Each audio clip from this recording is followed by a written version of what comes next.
నాకు తెలిసి వైఎస్ఆర్సీపీ వస్తుందండి వంగగీత. యాక్చువల్గా ఎందువల్ల అంటే ఆల్రెడీ వంగగీత గారు ముందు ఎమ్మెల్యేగా చేశారు పిఆర్పిలోని. అప్పుడు మేము ఇక్కడ అభివృద్ధి చూసాం కొద్దిగా. తర్వాత లాస్ట్ టైం ఎంపీగా వర్క్ చేశారు, అప్పుడు కూడా అభివృద్ధి చేసాం. సో అందుకని ఆల్రెడీ చేసిన వాళ్ళ మీద కొద్దిగా ఎంతో కొంత ఇంట్రెస్ట్ చూపుతాం, దాంతోపాటు కొద్దిగా నమ్మకం ఉంచుతాం కనుక సో వైసీపీ వస్తుందని మా పవన్ కళ్యాణ్ కూడా పోటీ చేస్తున్నారు. ఒకటేంటండి, పవన్ కళ్యాణ్ పోటీ చేస్తే ఓడిపోతారని నేను చెప్పట్లేదు. విషయం ఏంటంటే అండి, ఒక తల్లికి 3 కొడుకులు ఉంటారండి. దాంట్లో పెద్దోడు, చిన్నోడు, లాస్టోడు. ఒక తల్లి ఎప్పుడు ఒక కొడుకునే ప్రేమిస్తే మిగతా 2 కొడుకులు విరోధం అయిపోద్ది. ఒక ప్రజానాయకుడు ఎప్పుడు ఆయన కన్న బిడ్డల వల్లే 3 కొడుకులు సమానంగా చూడాలి. అంటే 3 కొడుకులు అంటే నేను ఏదో మతాన్ని ప్రస్తావించట్లేదు, కానీ హిందువులు, ముస్లిమ్స్, క్రిస్టియన్స్ అనేవాళ్ళు ఒక తల్లికి 3 కొడుకులు అంటున్నాడు. సో అందుకని ఆయన ఎక్కడ మాట్లాడినా, ఏం మాట్లాడినా మిగతా 2 కొడుకుల మనోభావాలు దెబ్బతీసిన విధంగా మాట్లాడుతున్నారు. కానీ అందరినీ కలుపుకొని పోయి అందరినీ సంరక్షిస్తాను, అందరినీ నేను అభివృద్ధి చేస్తాను, అందరినీ డెవలప్ చేస్తానన్న ధోరణి కానీ ఆలోచన కానీ అసలు కనిపించలేదు. సో అందువల్ల అతను ఏంటంటే ఆయన ప్రజల్లో చేస్తారని నమ్మకం ఉంది. ఎందుకంటే ఒక పార్టీ అధినేత ఈ ప్లేస్లో ఉంటే డెవలప్ చేస్తారని ఒక నమ్మకం ఉంది. కాకపోతే ఆయన చేసిన ప్రతి ప్రసంగంలోనూ హిందూ సోదరులు అందరూ మంచివాళ్ళు, నేను హిందువులకే 100 కోట్లు తీసుకొస్తాను, మోడీ గారిని అడిగి వాళ్ళనే డెవలప్ చేస్తాను, ఇది చేస్తాను. వాట్ అబౌట్ మిగతా రిలీజియన్స్ ఏంటండి? మరి హిందువులు ఒకటిలో ఓట్లు వేస్తే గెలవరు కదా. దాంతోపాటు క్రిస్టియన్స్ ఓటేయాలి, ముస్లిమ్స్ ఓటేయాలి, అందరూ వేయాలి. అందరూ వేస్తేనే ఆయన గెలుస్తారు. ఈవెన్ ఒక్క ఓటు విక్టరీ డిసైడ్ చేస్తుంది. పవన్ కళ్యాణ్ ఇక్కడే ఎంచుకోవడానికి రీజన్ ఏంటంటే, నిలబడడానికి ఇక్కడే ఎంచుకోవడానికి రీజన్ ఏంటంటే ఒకటండి, ఆయన అంటే కులబలాన్ని బేస్ చేసుకొని ఆయన ఎంచుకున్నాడని నేను అనుకుంటున్నాను. అసలు నిజంగా ప్రజాప్రతినిధులు చట్టసభలోకి వెళ్ళాలంటే ఎక్కడి నుండైనా వెళ్ళొచ్చు, ఇక్కడే అని కాదు. ఇక్కడ ఎన్నుకోవడానికి ప్లేస్ అంటే ఆయన కాపు ఓటింగ్ ఎక్కువ ఉంటుంది, సో ఈజీగా నేను గెలవచ్చు, ఈజీగా అసెంబ్లీకి వెళ్ళొచ్చు అని అనుకుంటున్నాడు. ఇంకో విషయం చెప్పండి, ఇప్పుడు కాపుల్లో కూడా మాట్లాడుతున్న మాట ఏంటంటే లోకలైజేషన్, నాన్ లోకలైజేషన్ కాన్సెప్ట్ ఉంది. ఎప్పుడు అందుబాటులో ఉన్న వ్యక్తిని మంచినీళ్ళు అడగడానికన్నా, లేకపోతే ఏదైనా సహాయం అడగాలన్నా, ఏదన్నా కావాలన్నా అందుబాటులో ఉన్న వ్యక్తి దగ్గరికి వెళ్ళి గమ్మున చొరువు చేసుకుని మాట్లాడడం కుదురుతుంది. ఈయన ఒక సెలబ్రిటీ క్యాండిడేట్, ఒక విఐపి క్యాండిడేట్. అంటే అంటిల్ దెన్ మనం ఎట్లా పోల్చడం కాదు, కానీ ఒక హై ఎండ్ పీపుల్ అనమాట. మన దగ్గరికి వెళ్ళలేని, ఒక సామాన్యుడికి అందలేని స్థాయిలో ఉన్న వ్యక్తి ఈయన. సో అలాంటి అందలేని స్థాయిలో ఉన్న వ్యక్తికి నాకులాంటి సామాన్యుడు వెళ్ళి, సార్ నాకు ఈ ప్రాబ్లం ఫేస్ చేస్తున్నాను, మీరు ఏమైనా నాకు హెల్ప్ చేయగలరని నన్ను అడగగలిగితే, అసలు నేను ఆయన దగ్గరికి వెళ్ళడానికి, అపాయింట్మెంట్ తీసేయడానికి నాకులాంటి మిడిమిడి జ్ఞానం ఉండి చదువుకున్న వాడికి ఐ థింక్ 1 వీక్ టైం పడొచ్చేమో, నాకున్న పొలిటికల్ ఇన్ఫ్లుయెన్స్ని బేస్ చేసుకొని. మరి ఇంకా నాకంట అట్టడుగు స్థాయిలో ఉన్న ఒక సామాన్యుడు, ఒక అవ్వ, ఒక తాత వెళ్ళి మాట్లాడాలంటే ఇట్స్ ఇంపాసిబుల్. నేను డెవలప్ చేస్తాను పిఠాపురం మొత్తాన్ని. ఏంటి సార్ డెవలప్ చేసేది అంటే? డెవలప్ చేస్తాను అందరూ అంటారండి. మత్స్యకారులకు అన్యాయం చేశారు ఈ ప్రభుత్వంలో, సో నేను వీళ్ళందరినీ డెవలప్ చేస్తాను. ఒకటి చెప్తానండి, మత్స్యకారులకి అన్యాయం చేసేది అనేది అన్యాయం అనేది ఏం జరగలేదు సార్. ఎందుకంటే ఆల్రెడీ చంద్రబాబు నాయుడు గారి టైంలోని మత్స్యకారులకి ఫిష్ బ్యాన్ టైంలోని వేట విరామ సమయంలోని 2000, 2500 వచ్చేది. అది కూడా ఎట్లా అంటే బెనిఫిషరీ అకౌంట్లో పడేది కాదండి. ఎవరో విఆర్ఓకో లేదా సెక్రటరీకో పలానా లిస్టులు విరామ సమయంలో ఎవరన్నా మీరు పేర్లు పెట్టుకోండి మీకు డబ్బులు వస్తాయనంటే, ఇప్పుడు విరామ సమయంలో మాకు ఎప్పుడు ఉంటుంది, ఏప్రిల్ 15 నుండి జూన్ 15 వరకు, ఈ 2 నెలల కాలంలో 60 రోజులు. ఒక కుటుంబం 60 రోజులు బ్రతకాలంటే అట్లీస్ట్ 500 ఈరోజు ఒక కుటుంబం బ్రతకాలని పర్ డేకి. పోనీ అలాగ చూసుకున్నా 30,000 రూపాయలు 2 నెలలకి వెళ్ళిపోయి. సరే అలాగ చూసుకున్నా సరే 2,500 రూపాయలు 2 నెలల పాటు అంటే పర్ డేకి 100 రూపీస్ కూడా అవ్వలేదు. అది కూడా ఎలాగొచ్చేదండి, మాటునోడికి, పొలిటికల్గా తిరిగినోడికి, వాళ్ళ పార్టీ జెండా మోసినోడికి, కార్యకర్తకి తప్పించి కానీ సామాన్య ప్రజలకి, ప్రజానికానికి ఎప్పుడూ 2,500 ఎంతో సంథింగ్ ఫిష్ బ్యాన్ టైంలో పడిన అమౌంట్ పడేది కాదు.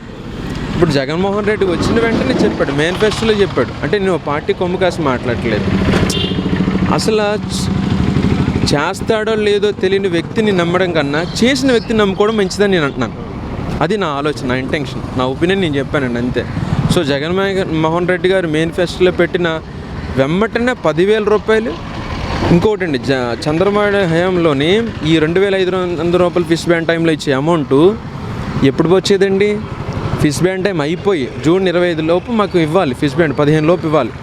ఫిష్ బ్యాండ్ టైం అయిపోయి మార్చ్ ఇదంటే ఆగస్టు, సెప్టెంబర్, అక్టోబర్ టైంలోకి పడేది అనమాట. అప్పుడు వచ్చేది అమౌంట్. అంటే ఫిష్ బ్యాండ్ టైం అయిపోయి ఈ మత్స్యకారులు వేటకెళ్ళి మంచి సంపదలో ఉన్నప్పుడు కరెక్ట్గా ఫిషింగ్ వెళ్ళి వస్తున్న ఆ అమౌంట్ పెట్టుకొని ఇంట్లో బ్రతుకుతున్న టైంలో వచ్చేది. అది యూజ్లెస్ అనమాట. ఎప్పుడు ఆకలి వేస్తుందో అప్పుడు అన్నం కావాలి. ఆకలి లేని టైంలో అన్నం పెట్టినా సరే అసలు నాకు కడుపు నిండదు, ఎక్కువైపోయి వాంతి చేసుకుంటాను. కానీ జగన్మోహన్ రెడ్డి గారు ప్రభుత్వం వచ్చిన తర్వాత ఎవ్రీ మంత్, ఎవ్రీ ఇయర్, ఈ 5 yearsలో నేను చూసిన బట్టిగా ఎవ్రీ ఇయర్ కరెక్ట్గా ఫిష్ బ్యాండ్ టైం ఏదైందో మే, జూన్ బిట్వీన్నే ప్రతి బెనిఫిషరీ అకౌంట్కి త్రూ 10,000 అమౌంట్ ఏదైతే ఉందో అమౌంట్. మరి సంక్షేమం ఉంది, ఓన్లీ అభివృద్ధి లేదు అని ఎత్తున్నాయి కదా సార్ 3 పార్టీలు, అంటే పొత్తులో భాగంగా. నేను ఒక మాట చెప్తాను సార్. ఓన్లీ సంక్షేమం. ఇప్పుడు అసలు అభివృద్ధి సంక్షేమం లేకుండా అభివృద్ధి ఎందుకు సార్? మనిషి ప్రాణం నిలబడకుండా, కుటుంబాలు నిలబడకుండా, పేదరికము కట్టబడకుండా. సార్ ఇప్పుడు నేనున్నాను సార్, నాకు తినడానికి అన్నం లేదు, కానీ మంచి హైవే రోడ్లు వేసారండి. నేను బండి వేసుకొని, కార్ వేసుకొని డ్రైవ్ చేసి వెళ్ళగలుగుతాను? నా పొట్ట నిండాలి, నేను పని చేసుకోవాలి, సంపాదించాలి, డబ్బు సంపాదించిన తర్వాత నేను తినగా మిగిలినది ఏమైనా ఉంటే కారో బండో కొనుక్కొని తిరగాలి. అంటే అభివృద్ధి అంటే ఎవరికండి? ఈ భారతదేశంలోని 100%లోని 90 మంది బిలో ఎకానమిక్లో ఉన్నవాళ్ళు, అంటే పేదరికలో ఉన్నవాళ్ళు. 10% మాత్రమే ధనికులు. ధనికులు అనేవాడు వాడికి అభివృద్ధి ఉన్నా లేకపోయినా ఎప్పుడు హైఫైవ్గానే జీవిస్తాడు. ఈ 90% పేదరికంలో ఉన్నవాడు అందరికీ కడుపు నింపుదలే ప్రతిరోజు పోరాటం. కడుపు నింపుకోవడమే పోరాటం. పనే కావాలి, లేదా వ్యవసాయం చేసుకోవాలి, కడుపు నింపుకోవాలి, అభివృద్ధి చెందాలి నేను, లేదా ఏదో పని చేసుకోవాలి, ఒక 500-1000 రూపాయలు సంపాదించుకోవాలి, నేను దాని ద్వారాగా నా భార్య పిల్లల్ని పోషించుకోవాలి. మరి సంక్షేమము చేతి పని లేకుండా అభివృద్ధి ఎందుకు సార్ అంటున్నాను. అది నేను తినడానికి తిండి లేకుండా రోడ్ల మీదకి వచ్చి జలసా చేయలేను కదా. నేనేమన్నా అంటే సంక్షేమం తర్వాతే అభివృద్ధి.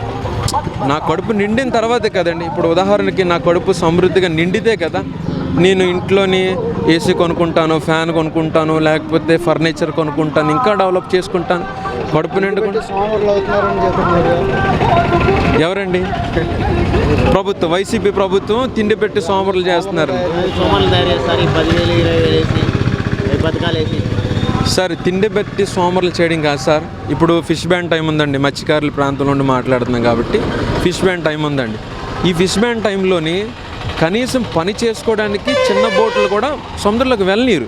ఎందుకంటే ఈ టైంలోని చేపలన్నీ ప్రెగ్నెన్సీగా ఉంటాయి కాబట్టి డెవలప్మెంట్ తగ్గుతుంది. ఫిష్ బ్యాండ్ చేస్తే డెవలప్మెంట్ పెరుగుతుంది అనే ఉద్దేశంతో ఫిష్ బ్యాండ్ చేస్తారు. మరి ఈ టైంలో ఆ 10,000 రూపాయలు ప్రభుత్వం ఇవ్వకపోయి, ప్రభుత్వం ఆ కష్టాన్ని ఆదుకోకపోయి, మత్స్యకారుడు సముద్రంలోకి వెళ్ళనీకపోయి ఇంకేం తిన్నట్టు సార్? అంటే ఇది సోమరితనం అండి. ఇది డబ్బులు ఇచ్చి మనిషిని సోమరితనం చేసినట్ట. అంటే ఇది ఒక పథకం గురించే కాదు, చాలా పథకాల గురించి మిగతా వాళ్ళు మాట్లాడతారు. ఆటో వాళ్ళకి ఎందుకంటే 10,000 ఇవ్వాలని అంటారండి. సగటు మీరు అన్నట్టుగా ఇప్పుడు నెక్స్ట్ కమింగ్ డేస్లోని కూటమి గెలిస్తే అండి, టీడీపీ, ఎన్డీఏ వీళ్ళందరూ జనసేన గెలిస్తే ఆర్టీసీ బస్సులు ఫ్రీ అని చెప్తున్నారండి. ఇప్పుడు ఆర్టీసీ బస్సులు ఫ్రీ అన్నప్పుడు ఇంటికి ఒక ఉద్యోగం ఇస్తారా? పోనీ మీరు ఆటో డ్రైవర్లు అందరికీ ఇంటికి ఒక ఉద్యోగం ఇస్తారా? ఆర్టీసీలోని ఇవ్వలేరు. మరి ఆటో డ్రైవర్ ఇటు చదువుకొని మంచి ఉద్యోగం రాకపోయి అటు తన సొంత పనిని, అంటే ప్రతి ఒక్క మనిషి కుల పని ఉంటుందండి, ఆ కుల పని చేయలేకపోయి ఈ ఆటో తోలుకుపోయి ఏమి చేయకపోతే తన కుటుంబాన్ని ఎలా పోషించుకుంటాడండి? మీరు ఇప్పుడు కర్ణాటకలో చూసాము, తెలంగాణలో చూసాము, ఆర్టీసీ బస్సు ఫ్రీ అండి. ఆర్టీసీ బస్సు ఫ్రీ అని ఇచ్చిన తర్వాత దానికి ఎవరికి ఉపయోగం చెప్పండి అసలు జనరల్గా? ఏమండి, సంక్షేమం ఇచ్చి అభివృద్ధి ఇచ్చినప్పుడు 10 రూపాయలు టికెట్ కొనుక్కొని బ్రతకలేడండి. ఆర్టీసీ బస్సు ఫ్రీ ఇచ్చారండి, gas cylinder free, RTC bus free ఇచ్చారు. ఈ ఆర్టీసీ బస్సు ఫ్రీ ఇచ్చిన తర్వాత మరి ఈ ఆటో డ్రైవర్స్ అందరూ ఏం చేయాలి? ప్రతి ఊరిలోని మినిమం 10 అంటే ఒక 10 నుండి 50 ఆటోల మధ్యలో ఒక్కొక్క ఫ్యామిలీ 10 నుండి 50 ఫ్యామిలీలు ఆటో జీవనోపాధిని బేస్ చేసుకుని బ్రతుకుతున్నాయి. మరి అప్పుడు ఆర్టీసీ బస్సు ఫ్రీ ఇచ్చినప్పుడు ఆ జీవనోపాధి ఎవరు ఇస్తారు? మరి ఆ 50 కుటుంబాలు ఎవరిని ఆదుకుంటారు? చేదండి.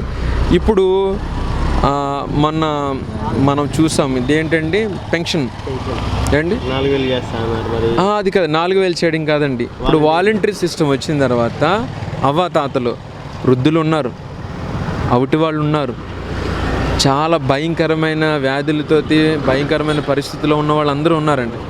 వీళ్ళందరూ నడవలేని పరిస్థితిలో ఉన్న వాళ్ళు సచివాలయం వెళ్ళి తీసుకోలేరండి. ఒకప్పుడు నాకు తెలిసిన టైంలోని టీడీపీ హయాంలోనండి పెన్షన్ ఇవ్వాలనుకుంటే సెక్రటరీ 9-10 గంటలకు రావాల్సినాడండి. మధ్యాహ్నం 1 గంట 2 గంటలు ఆ సొంత పని అని చేసుకొని వచ్చి అప్పుడు దాకా ఎండలోని అవ్వాతాతలు ఆ సెక్రటరీ దగ్గర ఆ పంచాయతీ దగ్గర ఉండేవాళ్ళండి. నేను చాలాసార్లు నేను గమనించిన విషయం ఏంటంటే చాలామంది ఆకలేసి ఈ ఎండకు తట్టుకోలేక ఆకలితో కూడా ఆ పక్కన మధ్యాహ్నం పని స్కూల్స్ పిల్లలకి భోజనం పెడతారు కదా, ఆ టీచర్స్ దగ్గరికి వెళ్ళి కాస్త అన్నం ఉంటే పెట్టండి అయ్యా అని అడుక్కు తిన్న రోజులు కూడా నేను చూశానండి. అంటే ఈ సంక్షేమం అనేది డెవలప్మెంట్ ఉంటేనే కాదండి, ఫస్ట్ ప్రజలు బ్రతకాలి. ప్రజలు బ్రతికిన తర్వాత ప్రజల్లోని జీవనోపాధిని పెంపొందించిన డెవలప్మెంట్ చేసిన ఆ తర్వాత ఫస్ట్ కడుపు నిండేదే కదా ఇల్లు చక్క పెట్టుకుంటాం.